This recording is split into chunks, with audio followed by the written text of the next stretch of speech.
Welcome to You Decide. I'm your host, Errol Lewis. We are now in the month of June, meaning there are fewer than 25 days until the June 24th Democratic primary for mayor of New York City, and the race is heating up. The ads are hitting the airwaves. Candidates are receiving and spending millions of dollars in matching funds from the Campaign Finance Board. The momentum is building. One of the names making waves is Zohran Mamdani. He was once considered a long shot.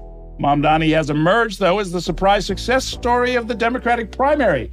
Few political insiders could have predicted that by this point he would be sitting in second place, right behind Andrew Cuomo, in a race that gets tighter by the day. Mamdani has run a high-energy grassroots campaign. He's everywhere on social media. We were talking in the newsroom, actually, totally anecdotal, but one of us who lives in Queens, two of us who live in Brooklyn, said the only people who have knocked on our door in this cycle were Mamdani's people.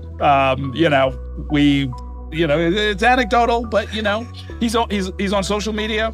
The message is clear. He's out-hustled much of the field.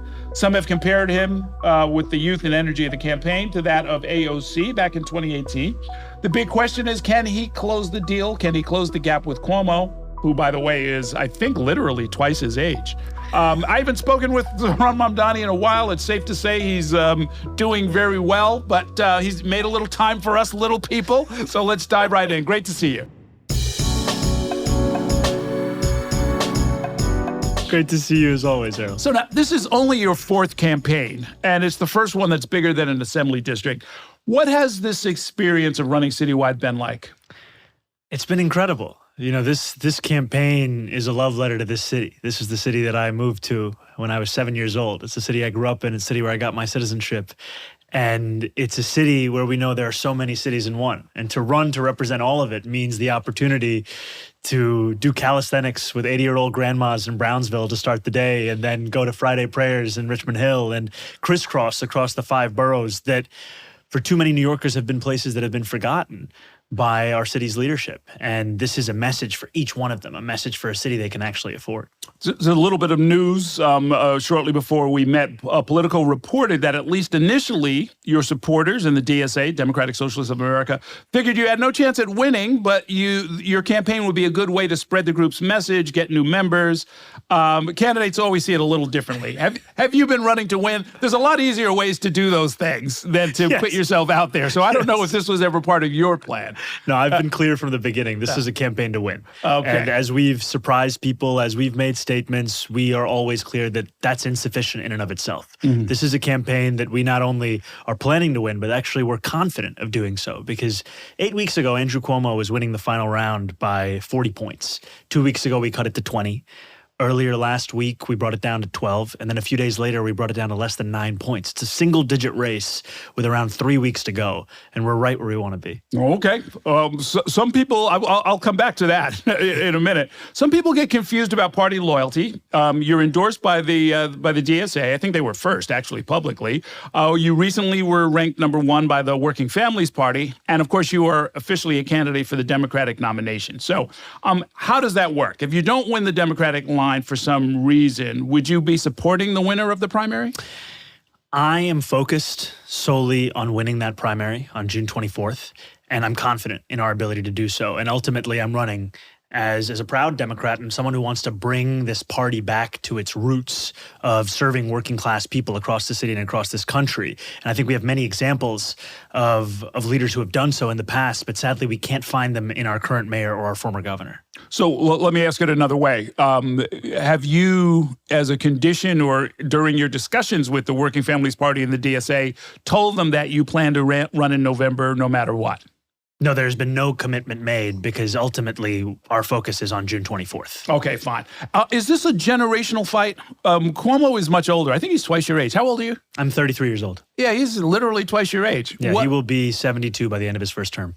What do you think is going on there? Is that relevant to this race, or you just happen to be a much younger guy? I think it is relevant. I think this is a question of whether we want to usher in the same old leadership we've had, the same leadership that was the architect of the crises New Yorkers are living through, or whether we want a new generation. And what that choice is also a choice between is a politics of the past of big money and small vision, or a politics of the future that puts working people first.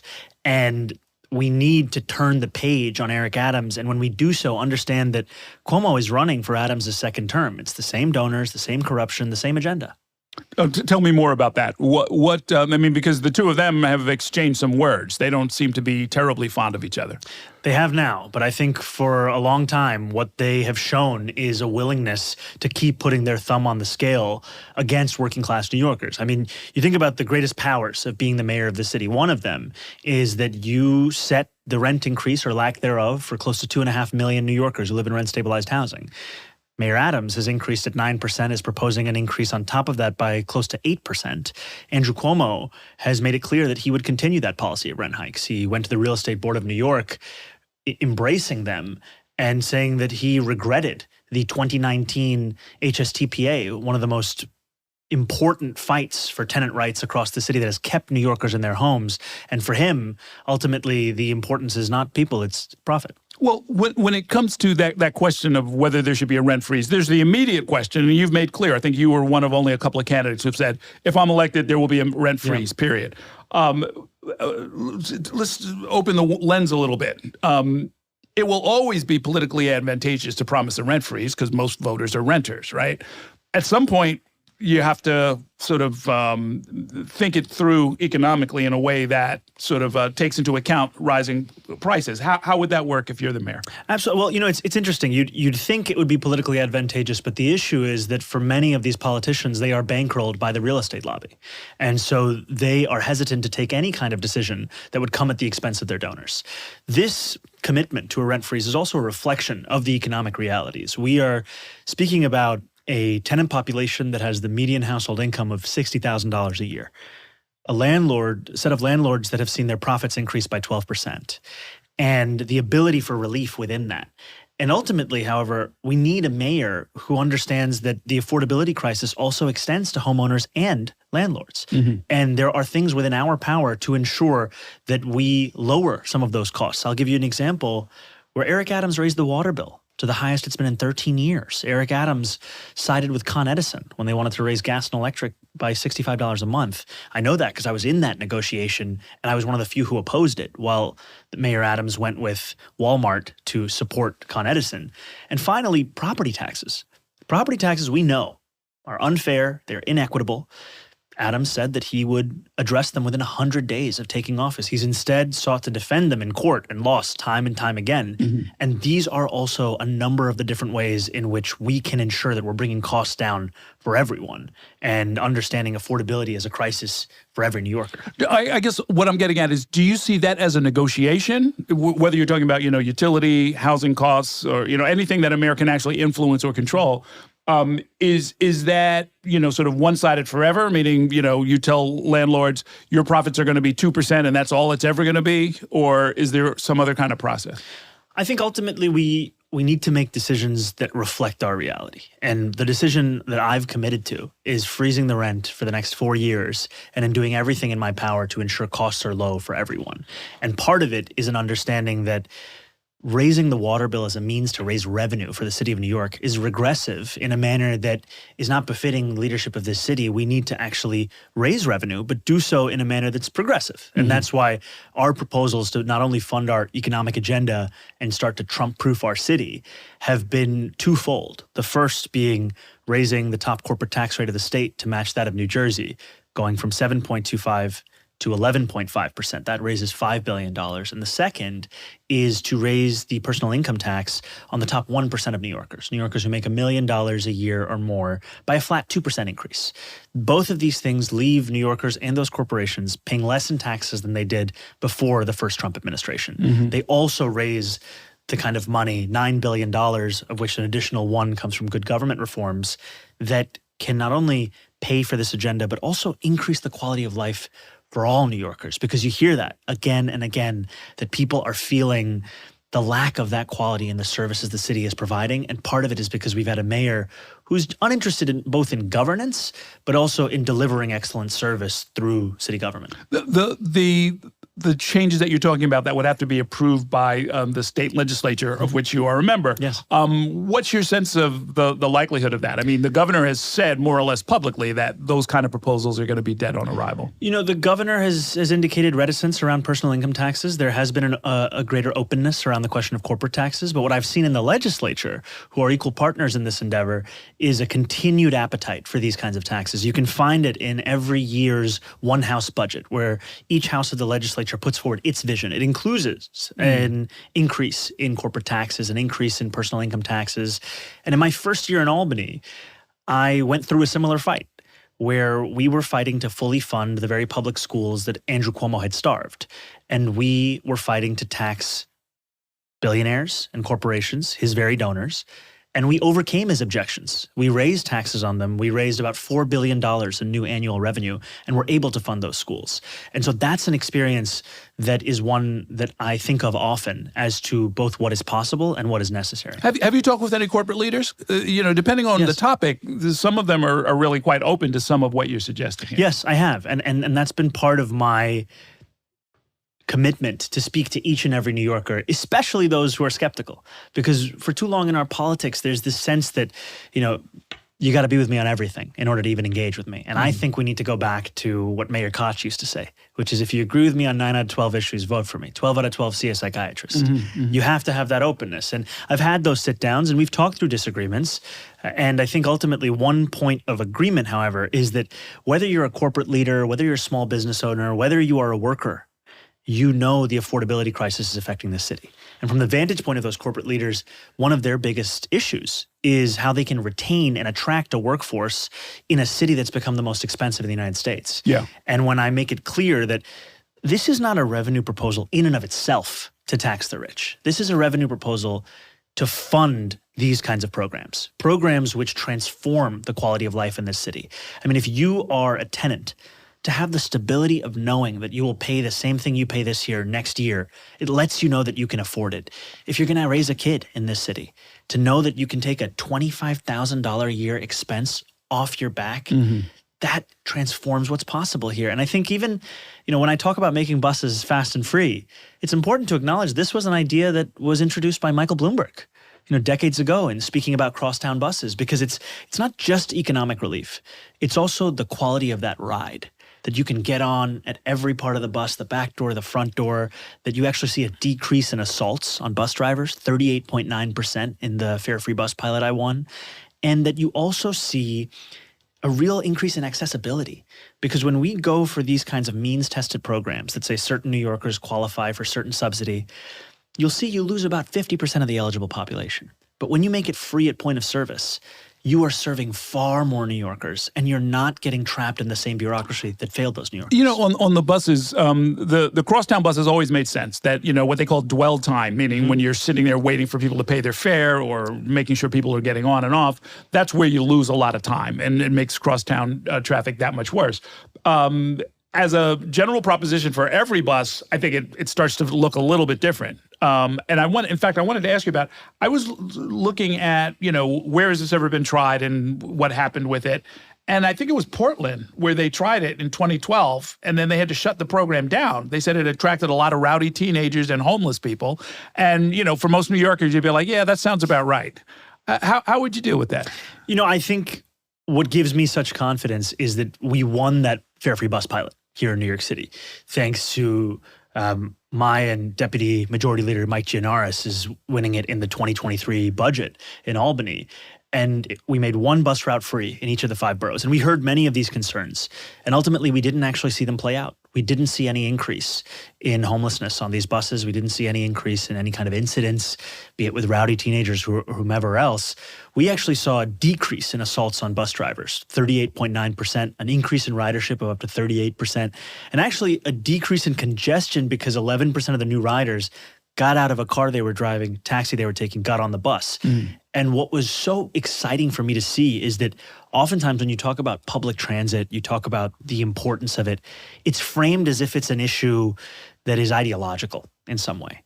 But in fact, we saw that some of the greatest success of this program was in Staten Island. And I heard actually from a supporter of this campaign, they first heard about me because they used to get on that very bus. And I think, what you're pointing to about dwell time, when you look at Mayor Wu in Boston, she made Route 28 and a few other routes free. On Route 28, the dwell time went down by 23% because I love my aunties and my uncles. And I also know that when you're standing in that line, people are looking for their change. They're looking for their Metro card. It is a different experience when you can just get on and get off. And I remember going on the BX18A, the Bronx bus we made free on the first day. And there was a nurse who got on the bus and she reached for her Metro card in her purse. And the driver said, it's free. She said, what do you mean? He said, it's free. They made this route free.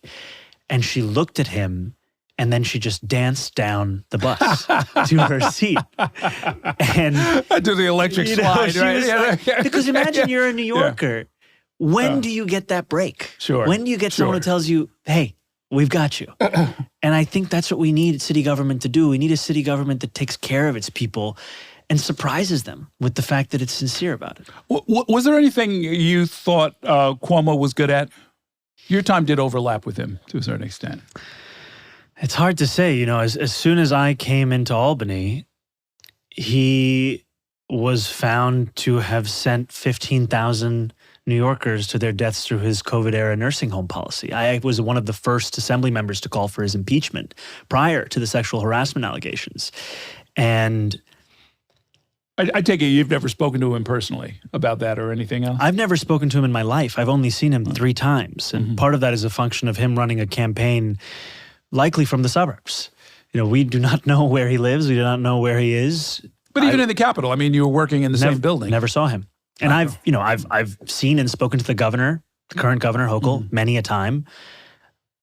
Mr. Cuomo, I did not. And I think it's, his team made the assessment, which was a correct one at the beginning of this campaign, that the more that New Yorkers and the press see of Andrew Cuomo, the less they like.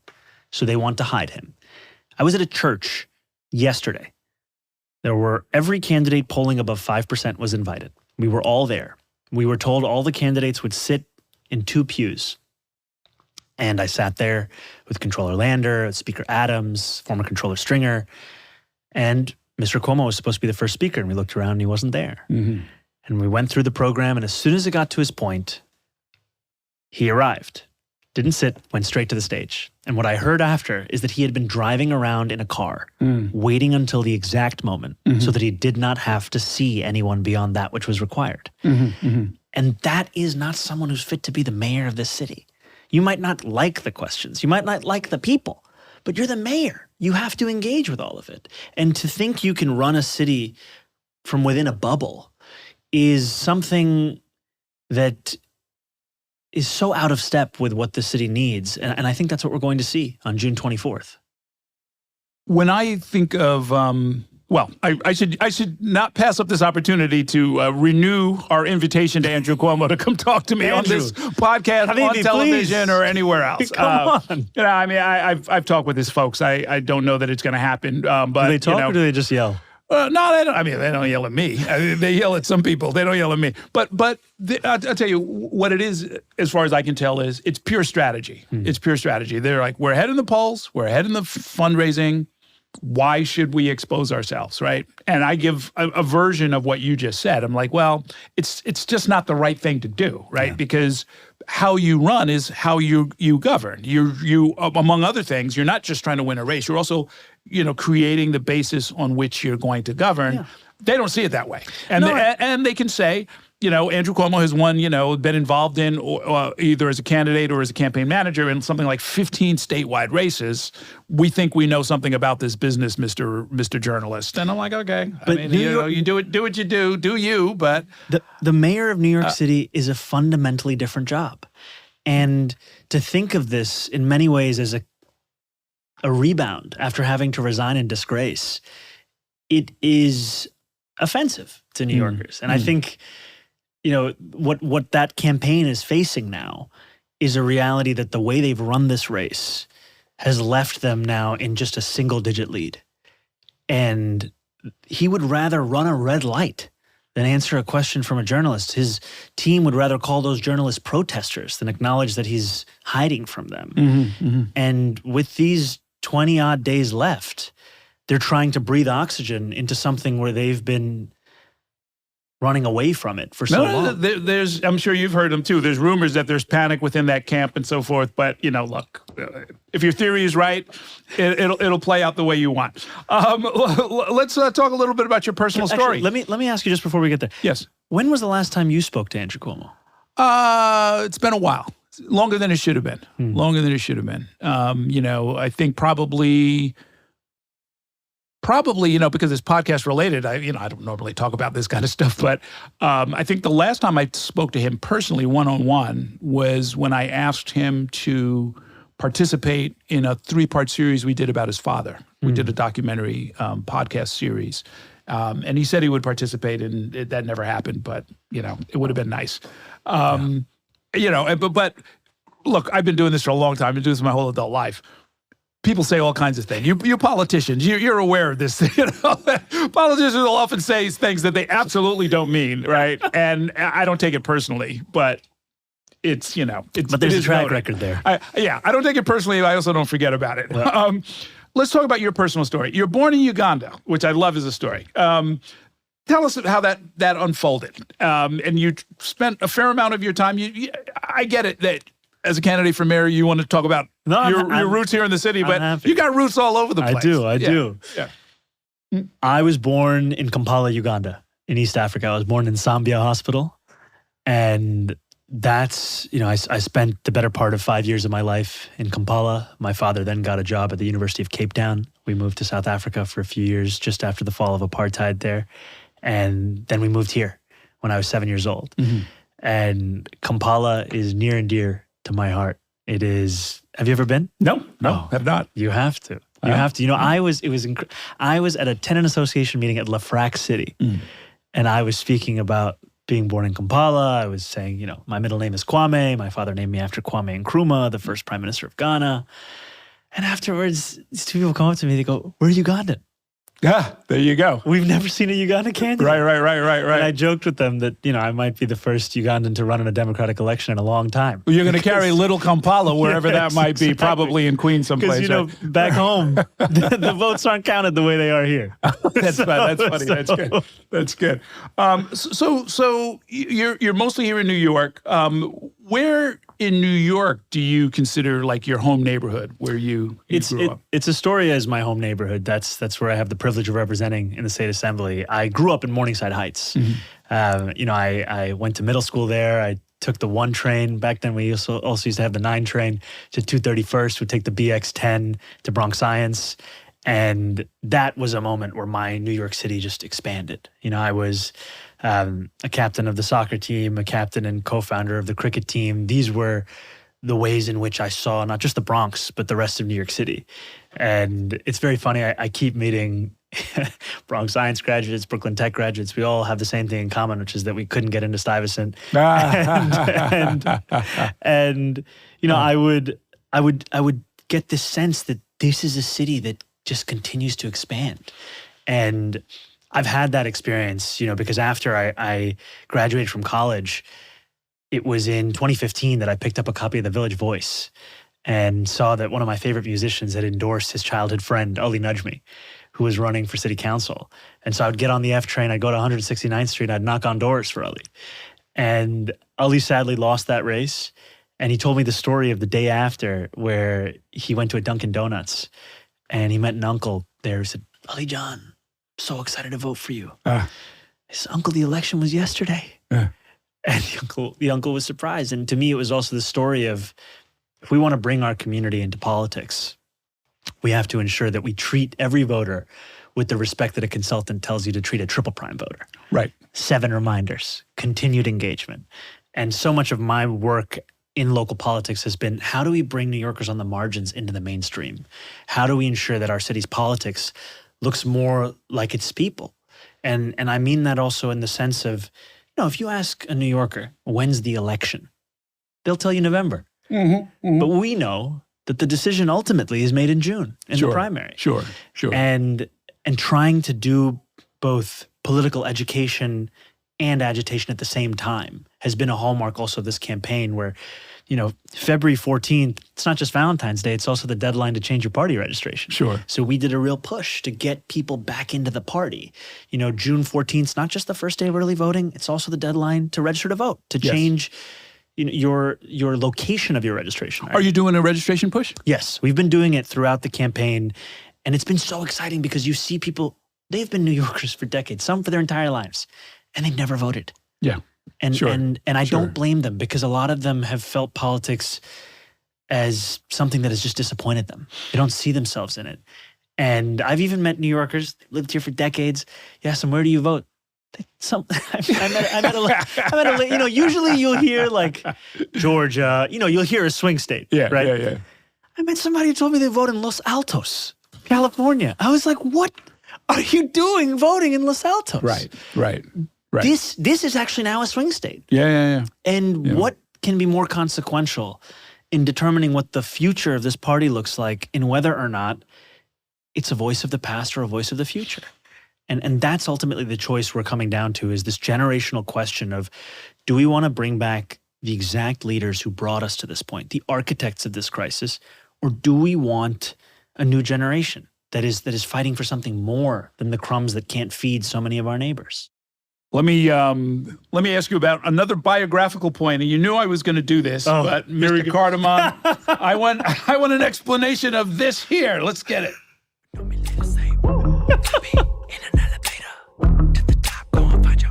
I stand by it.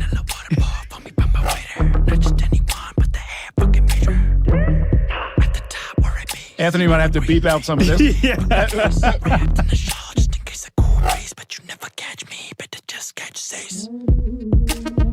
What was this? It's not bad, by the way. Thank you. Best song in the race. Best song in the race. Look, when Andrew Yang had Gin rap, I was like, we got to bring something back to New York City politics. That is a song that I made under the name Mr. Cardamom, and it's a song that we shot a music video for across New York City. Yeah, this is on YouTube, so we're showing the video. You can check it out. We're shooting this in a halal cart, still there, the halal cart right in front of Kebab King. We shot this in Kebab King itself. We shot this on the train. We shot this outside of Hot Bazaar supermarket. I got slapped in that music video. There were about 10 takes. My cheek was quite red by the end of it. We shot this in my high school classmates' parents' apartment in Parkchester.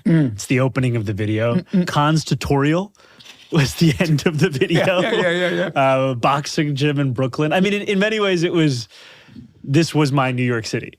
And it was a song that I wrote in honor and love of my grandmother, who is this incredible woman who's a social worker, who set up a foundation for homeless kids in Delhi, in India.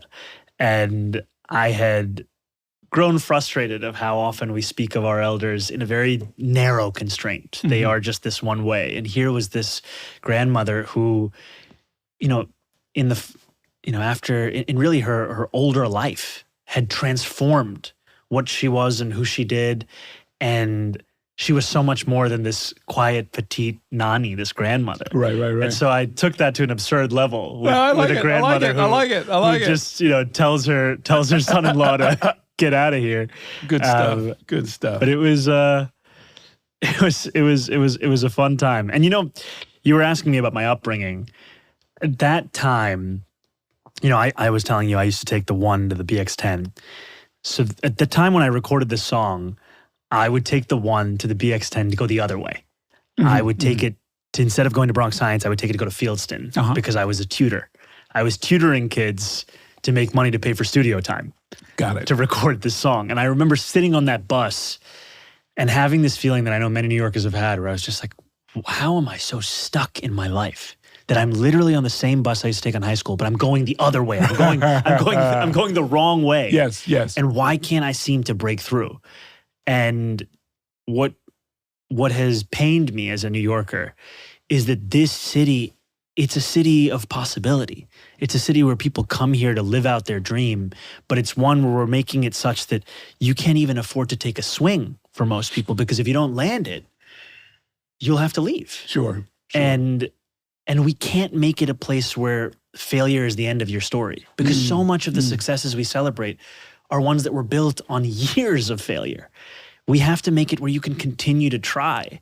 And I was lucky that I was able to do so, but that's something every New Yorker should have. No, that's a good way to put it. It's an interesting way to put it. And but believe me, there are a lot of us who, are sitting there on the A train thinking, what just happened? What am I doing? Am I supposed to do this again tomorrow? I know. Anyway, the subway fare, speaking of subways, it was a nickel from 1904 to 1948. Every mayor during those decades promised to keep the price down, which is a way of saying this current race, talking about affordability, is not entirely new, right? So we talked about buses. You're also, I think, hinging a lot of this on childcare, which is actually bigger, more structural, a much bigger number involved. Hellishly expensive, requires state approval, but we've taken some steps in that direction. Close the loop. If you're elected mayor, how do you sort of round it out and expand it? I think one of the greatest achievements in local government in recent history has been the previous administration's success with universal pre-K. The de Blasio admin, they had run on that as a promise during the campaign. They had a 3-part campaign in many ways by the end of it. End stop and frisk, tax the rich to fund universal pre-K. And that program has made it so much easier to raise a kid in this city. And we saw a glimpse of its expansion in 3K, although the Adams administration has taken almost every opportunity to hobble it. Whether it's stripping it of its funding, whether it's telling New Yorkers every family that wants a seat will get one, but not saying the family lives in Astoria, they're being offered a seat in Bay Ridge. Right. They're making it unfeasible to actually be a part of. And so what our vision is to look at the success of a city like Quebec, where they implemented universal childcare and saw a 10-to-1 return on their investment, because there were so many more mothers that were entering the workforce than they'd even expected. And so this is, as you said, it's not just a question of funding, it's also a question of infrastructure and implementation. The vision here is to provide this for children as young as 6 weeks and bring it all the way up to children as old as 5 years. And to do this in a mixture of settings. There's the in-center setting, there's also the at-home setting. And ensure that you provide that flexibility, because if you have a one-size-fits-all approach, you're going to lose out on a number of children. There are parents for whom their preferred approach would be that, a trusted relative or neighbor receives compensation for taking care of that child. And there are those who want to send their child to a childcare center. And I think part of this is also an understanding that in order for this work to be done, the childcare workers are ones that need to be paid on the same level as those in the DOE. And that parity, because right now the average salary that I've seen for an at-home worker is about $10.50 or so. Yeah. In center, $16. These are not the kind of wages you can afford. But we've been, it's interesting you should say that, because we've been talking about it for over a decade now. I mean, de Blasio never got the parity. You could sort of spot them a few years because startup, it was kind of complicated, but it was clear fairly early on that people who were working out of daycare centers were getting grossly underpaid compared to those who were already part of the Department of Education and therefore the United Federation of Teachers, the union. That administration came and left. A new administration came in promising to fix it. We're 4 years later, and there's no fix. I would say that the Adams administration should be treated on its own in its insincerity in many of the promises that were made and its uninterest in following through in many of them. These are real challenges. There's no question about it. And it's part of why I've been meeting with deputy mayors and commissioners from a wide variety of previous administrations, because in order to actually fulfill these promises, we have to have a team that reflects the best and the brightest, and an approach to leadership that goes beyond what we've seen in Cuomo and Adams, which is, who can I hire that is quickest to say yes?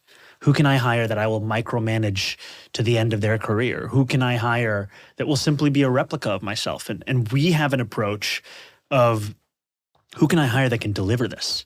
And that means focusing on excellence, on fluency, and on actually empowering them to do that work. And you can see that in our campaign, like you were saying earlier, that a campaign is also an indication to voters as to how you'll run your government. Our campaign is one that began, we were in an Emerson poll at 1% at the beginning of this race. We are now at 27%. And we have more than 26,000 volunteers. You know, we're knocking New York One reporters' houses and 600,000 other New Yorkers' homes. We've called 200,000 people. This is the kind of grassroots energy we haven't seen in a long time in this city at a citywide level. And why is that? I think some of it is the team we've put together. These are an excellent group of people that are now managing more than 26,000 that have a hunger to actually deliver for working class people and that have been able to grow as the campaign grows. You know, if you want to run city government, you have to understand that you will not know many of the challenges you will face. You simply have to be prepared to meet them when they arrive. And it's the same thing with a campaign. You can't hire someone in October that knows exactly what's coming in May, but you can hire them to trust that they will be able to meet it. And it's one thing to excite people. It's another thing to not only inspire them, but to have an infrastructure that can absorb that inspiration and then redirect it back into the city. And, you know, it's even my mother is canvassing. She is a regular canvasser on a Sunday shift. And she's been paired up with a 25-year-old. She complains that they walk too fast. Right. And she walks up, you know, the 5 floors. She identifies herself as your mom? And says, well, here's the thing. Yeah. If the voter says they're going to vote for me, then she whispers, I'm his mother. But if they say they're going to do their research, very good. She's not telling them. Very good. And your mother, by the way, because some people know this, many people don't, is a well-known film and well-regarded filmmaker. The film that most people would know is Mississippi Masala. Great film. Right? Denzel Washington. Come on. Who you've met. I wish I could remember it. Oh, well. I was a baby. Oh, okay. So no endorsement coming there? You know, Denzel? Okay. I came here to make this pitch. You can close. You can close it out. You can close John it out. Liu, right. Denzel Washington, June 24th. What's not to like, right? And I do have to say, you know, with it's been lovely because, you know, the reason I'm alive is Mississippi Masala. That's how my mother met my father. Oh, is that right? Yes, she went to Uganda to research that film, which was a film about many things and also one about the expulsion of Indian Ugandans in 1972. Under Idi Amin. Under Idi Amin. Yes. And she had read a book that my father had written about that expulsion. And she went there to interview him and they fell in love. Oh, boy. And if you watch that film and you remember it when the father comes home to Uganda at the end of it, he comes home to this house that is overgrown grass and a cow walking through it. Right. That's the home that I was born in. How about that? That's where I grew up. And that film is one that I will forever say, greatest film of all time. Very good, very good. I got to ask you about a couple of more things and then we'll let you out of here. Please. You are proposing a reorganization of the NYPD. And just picking up on something you said a minute ago, something that probably doesn't get enough attention but happens to be the reality is that almost nothing ends up on the desk of the mayor of New York City that isn't complicated and hard and couldn't get solved by like 3 or 4 levels of government, right? So the thing that a mayor can do that only a mayor can do is not, you know, cutting ribbons and jumping in the pool on Memorial Day weekend, but is, although you won't turn any of that down, I'm sure, but you know, sort of figuring out really thorny, difficult questions like what do you do with somebody who is seriously mentally ill and homeless and has an addiction issue and is in the subway, which is actually not controlled by the city. So now you've got like 5 agencies involved before anybody does anything for this person. And what mostly happens is they're taken to a 6th agency, Health and Hospitals, treated for 48 hours, and then put back out on the street. You're proposing a reorganization that, among other things, would break that cycle. Tell us about that. You know, we know that police have a critical role to play in creating public safety. And when I've had conversations with officers on the beat, what I'll hear is a frustration that they're unable to focus on serious crimes because they're being asked to respond to almost every failure of the social safety net. These are people who joined the force to keep New Yorkers safe who are now being asked to be mental health professionals and social workers. And you can see that play out in the clearance rates of these major 7 categories of crime. What we've proposed is to create a Department of Community Safety, one that would tackle homelessness, mental health crisis, gun violence, hate crimes, and victim services. One that looks at a police department that's having to answer 500 mental health calls a day, 200,000 a year, and looks at what was possible in Oregon, where they were able to take on 20% of police calls and respond to them, requiring the police in a very small minority of those cases. And ultimately, it's how do we deliver public safety? How do we let the police do their job? And how do we scale up that which is working? I'll give you an example. Right now, the largest mental health facility in New York City is Rikers Island. There are estimates that about 40% of the incarcerated population has SMI, serious mental illness. It's not just a political failure, a moral failure, it's also a fiscal failure. It costs more than $500,000 a year to incarcerate a New Yorker on Rikers. Now you look at something like clubhouses, best known by Fountain House. These are peer-led, rehabilitative, organizations that provide services to New Yorkers with serious mental illness. We can see the results in these. There are only about 16 in New York City today, where you decrease hospitalization for those individuals by about 45%. You increase employment rates by more than 50%. You decrease loneliness. And it costs $4,000 for a year's worth of service. Mm-hmm. That's about 2 days on Rikers Island. And that's some of my frustration is what you will hear from Andrew Cuomo is in many ways what we already heard from Eric Adams. There's not much of a difference in their vision on this. And if it hasn't worked and we've gotten to this point, why would we then go back to the same ideas again? It's this vicious loop that we are stuck in. And so what I tell New Yorkers is if you are happy with the way the city is today, by all means, vote for the people who want to keep it that way. If you want to change this city, if you want a place that you can not only afford, but actually be safe in and fulfill what Eric Adams, of all people, said in 2021, that New Yorkers need not choose between safety and justice, then this is the campaign for you. Okay. Is anti-Semitism a serious problem in New York? If so, how would you address it? It is absolutely a serious problem in New York. I have sat with many Jewish New Yorkers who've told me about the fears that they hold, the fears that they live with. I spoke to someone the other day in Williamsburg who was telling me that they now lock their door. They never did. A friend of mine, just days after October 7th, telling me that going into synagogue, hearing the door open, and the fear, looking back, not knowing who it was. And no New Yorker should have to live with that. And what has frustrated me is we've had candidates like an Andrew Cuomo take a very real issue and weaponize it for purely political ends, talk endlessly about it, but not actually offer much of a proposal for how to tackle it. And I'm proud that of all the campaigns in the race, we've made the single largest fiscal commitment to tackle anti-Semitism by increasing funding for anti-hate crime programming that's been proven effective by 800%. Because we need to tackle this issue not only in our schools, not only in our streets, but all across our city. Because what Jewish New Yorkers deserve is what every New Yorker deserves. But let me ask you about this again, lifting it up to the level of what can only be handled by the mayor. I remember us talking shortly after the October 7th massacre that led to this entire disastrous war, or this phase of this ongoing conflict. The word genocide, as far as I can tell, is a conversation ender. That there are certain people where if that word is in the conversation, there isn't going to be any further conversation.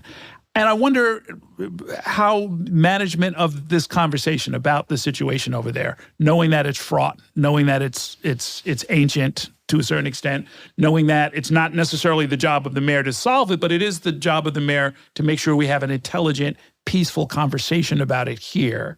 How as mayor would you be doing that? I would, first of all, have conversations with each and every New Yorker. And I would ensure that I'm in rooms, especially with those with whom I disagree. Because I think for too long we've had this sense of politics where you only speak to those who are already agreeing with you. And what leadership actually looks like is being able to represent all New Yorkers. You can win this race with 51% of the electorate, but you cannot lead this city with that being your constituency. It has to be everyone. And I called that what it is because of the fact that this is a factual determination. It's one that has been made by the International Court of Justice, by leading human rights groups, and by a number of Israeli scholars on genocide as well. And ultimately, it comes from a politics that seeks to be consistent, that upholds international law, And it's why I called October 7th what it was, a horrific war crime, and why I've continued to be critical of the war crime since. Because we deserve a leader that doesn't pick and choose when they recognize the humanity of a New Yorker, but rather applies it to every New Yorker and every person in the world. You're an assemblyman now and a candidate for mayor, but as mayor, how would you use, I guess, the convening power of the mayor as the only person or one of three people who's elected to represent the whole people to have maybe a different kind of a conversation, not one where you're sort of saying, well, this is what it is, this is what the professors say it is, and so this is where I'm going to go, as opposed to saying, look, there are people who are wounded, there are people who are fearful, there are people who are hurting. How can I bring them together? And I think it's to what you've said, there is an immense amount of hurt across the city. And I know it doesn't always have to be that way, because we can understand that there are disagreements over policies, and yet they are rooted in a shared sense of humanity. You know, I think of the words of the hostage families who told us everyone for everyone, this universality to the way in which we bring this horror to an end. And I remember also, as a Muslim campaign manager for a Jewish candidate for state senate in Ross Barkan many years ago, taking him to mosques across Bay Ridge, and older uncles coming after Friday prayers and looking at Ross and saying, Muslims, Jewish people, cousins, you know, and there is a possibility. And it's a possibility that New York is a testament to. This is a place where the world meets. And this is a place where we see what's possible. But for too long, we've had a mayor who's refused to recognize that humanity, who only mourns certain lives when you should be mourning all of them. And I think that's what we need, is someone who understands that we can only find this safety and this justice and this liberty if we're willing to find it in each other person, not just the ones we agree with. Okay. Tell me about your path to victory. You've got, I guess, the 3-week strategy that your strategists, I'm sure, have laid out in front of you. What are you going to be doing? Well, it starts with the appearance right here. Yeah, of course. Of course, you start with you decide and help my listeners and viewers figure this out. I am trying to get inside City Hall. This is my path. What is so exciting about these next 3 weeks is that it just requires of us that which we've been doing. You know, thanks to the support of more than 20,000 people, we've raised the maximum amount of money we can spend in this race, about $8 million. We have close to $4 million still left. And I meet so many New Yorkers who are now hearing of me for the first time because of these ads. But unlike any other campaign, this is coupled with a grassroots operation of now 26,000 people. You know, I went to a canvas in Bed-Stuy the other day, about 300 people. Just that canvas, they knocked 9,000 doors. And that's the difference. You know, you'll have someone who's vaguely familiar with an ad they saw, and then they speak to a canvasser, and it takes what was consideration and makes it commitment.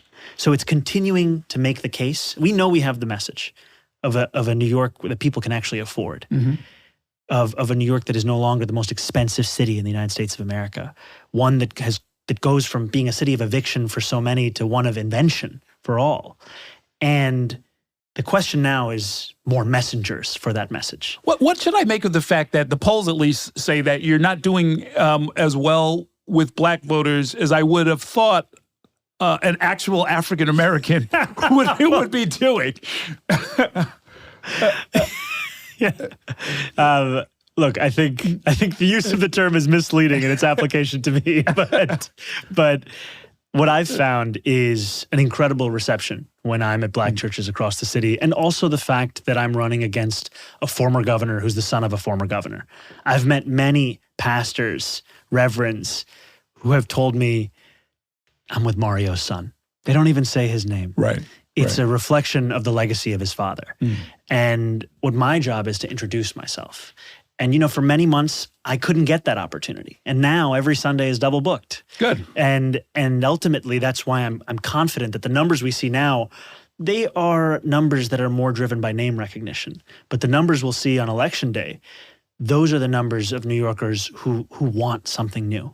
Are you did something extraordinary, which had never been done, so you're already in the history books, by putting out an ad on social media telling your supporters to give money to one of your opponents, Adrian Adams, and apparently it caused a spike in donations. Somebody just, sort of put a graph on. I hope the graph is accurate, but even if it's half accurate, it was noteworthy. I guess talk about ranked choice and how that plays into this. And is she your preferred number two? Are you all moving towards some kind of an alliance there? I'm proud to be leading the Working Families Party slate, and Speaker Adams is on that slate, and I've been proud to be on that slate with her for a number of months. And I will admit she is a far better singer than I am. The first time that I heard Speaker Adams sing, which was at the Nan House of Justice, I said, thank God she's not running for mayor. And then a few months later, she dropped some bars, man. Yeah, but the bars don't hit the way that she can carry a melody. But ultimately, though we disagree in that each of us thinks that we will be the best mayor of this city, we all do agree that next mayor cannot be Andrew Cuomo. And we need to ensure that every candidate has the resources they need to make that case and to highlight his actual record.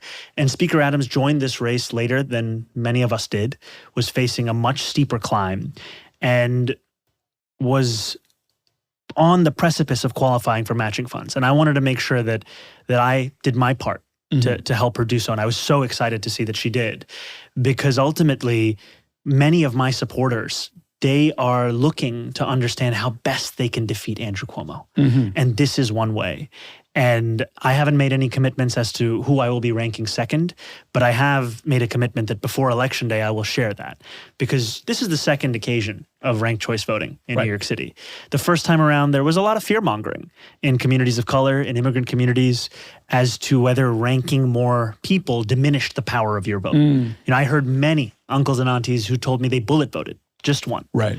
And when I would meet them, they'd show me a photo of Eric Adams meeting them in that same spot 4 years ago. Right. And they said, now I'm going to vote for you and just you. And I say, no. No. I want you to vote for me. I'm number one in the ballot, and I should be number one on your ballot.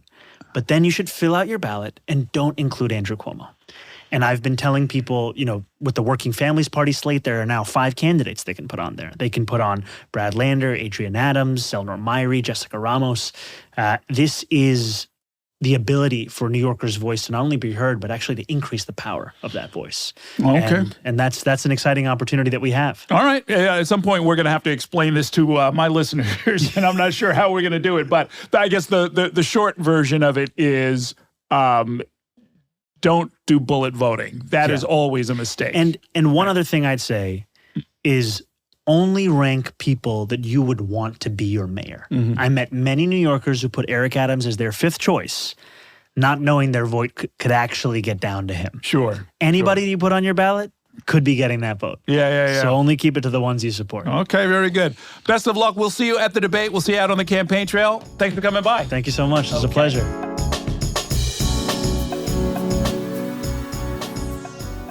Do you want more conversations with the people who are shaping the future of New York City and beyond? Check out our New York One podcast channel in the description. And hit subscribe to let Spectrum News be your resource for balanced, in-depth political coverage, elections, and issues.